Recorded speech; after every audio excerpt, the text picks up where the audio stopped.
Tim, let's continue on talking about just some of that notion of revisionist history. We were talking during the break, just about how, I even, folks, went to a secular college and I studied history, and I can remember being taught by my professors that the founding fathers were not Christians, that America was not founded as a Christian nation, and that deconstruction, it goes against the foundations of what this country is, so much so that it begins to deconstruct people's worldview, and it enrages me that this is what our young people are being taught, and it's not true. Tim, can you tell us, speaking to that idea of this revisionist history, and some ways that our listeners can sort of be aware of this?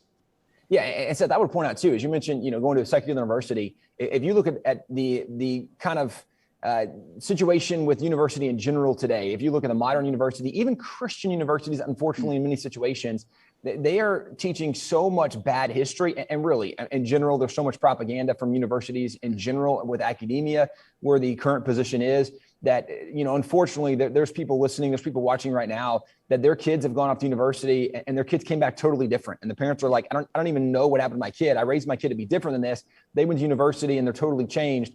University is different than it used to be. And so the first caution I would give to parents and grandparents in general is, you need to think and pray about this because it's a lot more hostile to Christian faith. It's a lot more hostile to the reality of true American history. And it promotes a woke agenda, a secular agenda more than anything else. With that being said, some of what we hear today is in kind of this woke narrative of America's evil, America's bad. We hear about the founding fathers being really bad people for lots of reasons. But one of the things we do hear is that they were atheists or agnostics or deists, et cetera.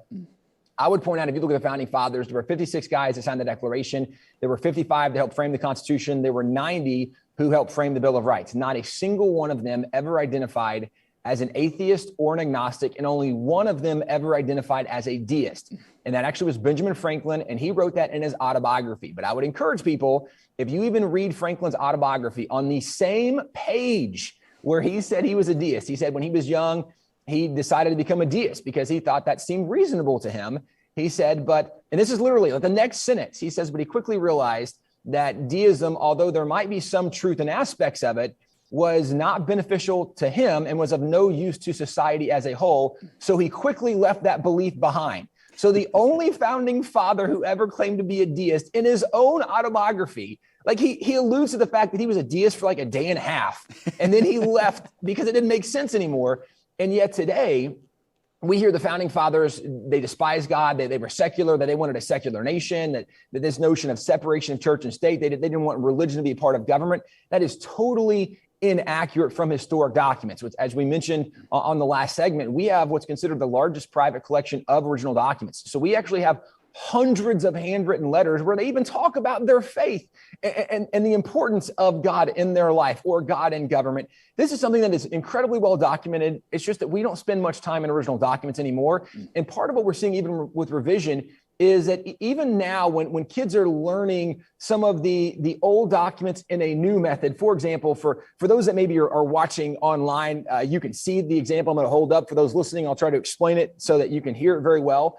But I have Booker T. Washington's, his original autobiography, Up from Slavery. And Booker T. Washington, that for those that remember, he was a slave as a child, and then the 13th Amendment happened. He got his freedom, and he goes on to do amazing things in academics. And he was a person of faith his whole life. Said before every speech, he would pray that God would use him and God would do great things. But this is his autobiography, meaning he wrote this biography about himself. This is the modern reprint. And in the modern reprint, in the very front of the modern reprint, there's an introduction to it. And in the introduction, one of the things it says is this book is a work of fiction, and any resemblance to any person living or dead, any place, events, or occurrences is purely coincidental. So the modern reprint that kids might be reading in school today is telling them that Booker T. Washington's autobiography is in fact a work of fiction. There couldn't be more blatant attempts to say, we're changing that narrative, but it goes even further. Not only are we saying that actual historic documents are now works of fiction, one of the things that we hear today a lot is the narrative of racism. The founding fathers were racist, and they were all these bigoted slaveholders. And along those lines, let me just give a quick historic context and background. I'm going to show another document related to this. There were 56 signers of the Declaration. It's argued that 41 of them at some point in their life held slaves. But here's where there's a lot of context missing, even to that number, that 41 of the 56 signers of the Declaration had slaves. Because of the 41 that had slaves, it includes people like Benjamin Franklin. No historian considers Benjamin Franklin a racist, even though he had slaves. Well, why is that? Because Franklin, like many founding fathers from the northern states, Franklin freed his slaves in his lifetime.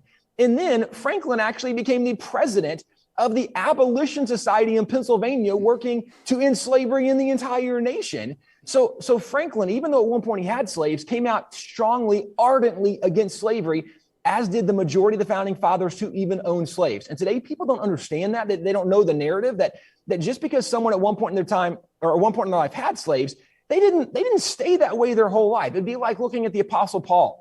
And people say, yeah, but the Apostle Paul, like, you can't read one of the Pauline epistles in the New Testament because that's a dude who murdered Christians.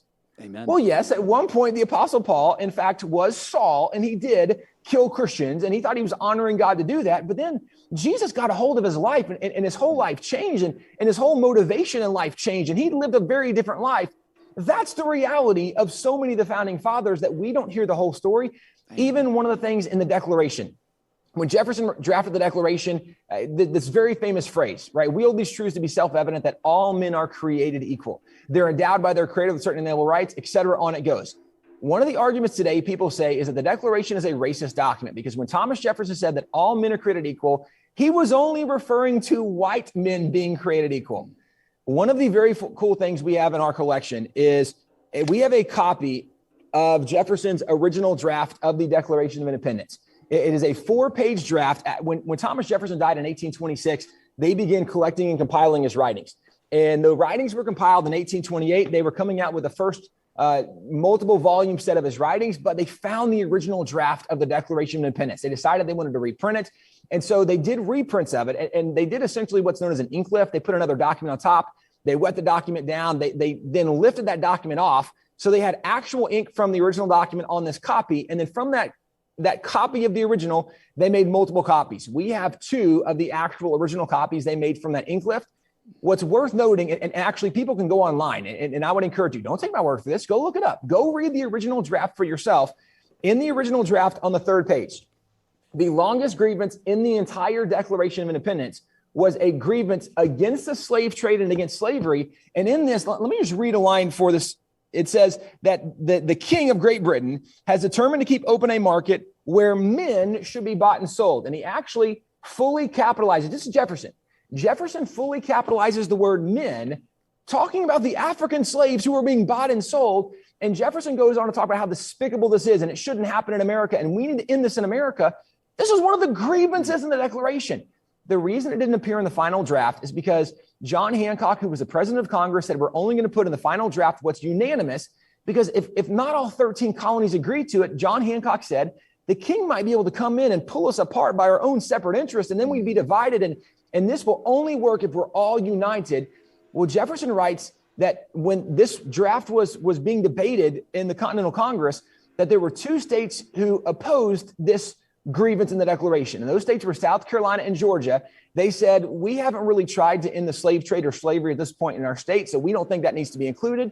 So that was removed from the final draft. However, 11 of the 13 colonies agreed with this position, but not only did they agree with it, Thomas Jefferson even identified, when he said that all men are created equal, he clarified in the document who the men were. And the reason, again, this matters is in revisionist history, the narrative we hear today is every single founding father was a racist, bigoted slaveholder. That's not true on any level whatsoever. But if you don't study history from original documents and all you do is hear what a professor says, or all you do is hear what's on Wikipedia or what the news media outlets say, then you get a very bad take of history. Yes. And a lot of times, because you have this bad information, we then hold bad modern positions based on bad information. And this is part of the revisionist move we're seeing in America today. Hey, remember to click the subscribe button right here on the screen. And don't forget to hit the notification bell so you'll be notified when new content is added. And more importantly than anything, you don't want to miss all 3 live hours of Financial Issues every day from 9 to noon. And you can watch it on FISM.tv. That's FISM.tv.